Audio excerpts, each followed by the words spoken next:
So when Jesus did away with the law, it was because he fulfilled it and put the righteousness on the inside of you. It's not because he did it away with it and just did away with punishment.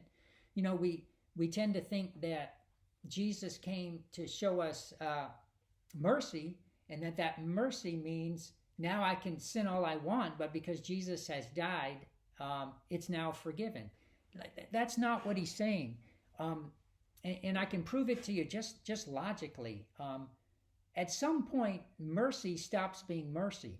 Of course, there is forgiveness of sin as long as you come to the Lord with a repentant heart. He'll forgive you, he'll cleanse you, and of course, you're empowered from that moment on to walk righteously.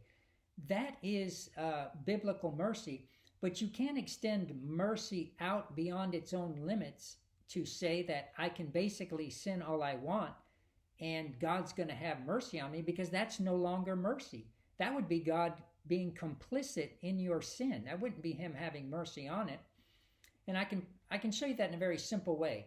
Matter of fact, I just learned the other day how the football shape came to be, kind of that oblong shape.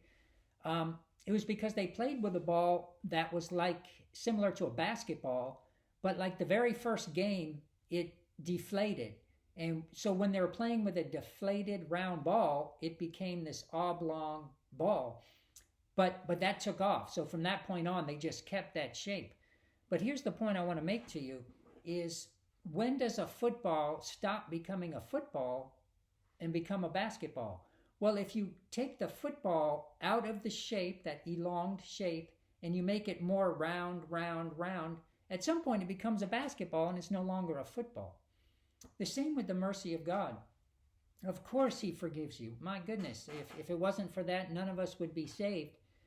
But if you keep distorting mercy to say I can basically do whatever and live a sinful lifestyle and still be saved, you're now you're taking the shape out of the football and you're making it more round. And of course, at some point it becomes a basketball. And I'm sure you see my point. At some point, you've so gone beyond the limits that define the word mercy, it's no longer mercy. Now, I know you're still saying it's mercy, but it isn't. And this is a very dangerous place to be, because what happens to people is they create the idol Jesus. There is a real Jesus, obviously, but people who continue in sin but say they're still with God, that these people have turned Jesus, not the real Jesus, but they have an image of Jesus that is an idol. They may cry and get very emotional and say that they love Jesus, but they don't. They love their idol Jesus. They love their version of Jesus that lets them do what they want, but they do not love Jesus even as much as they think they do, because Jesus said, if you love me, keep my commandments.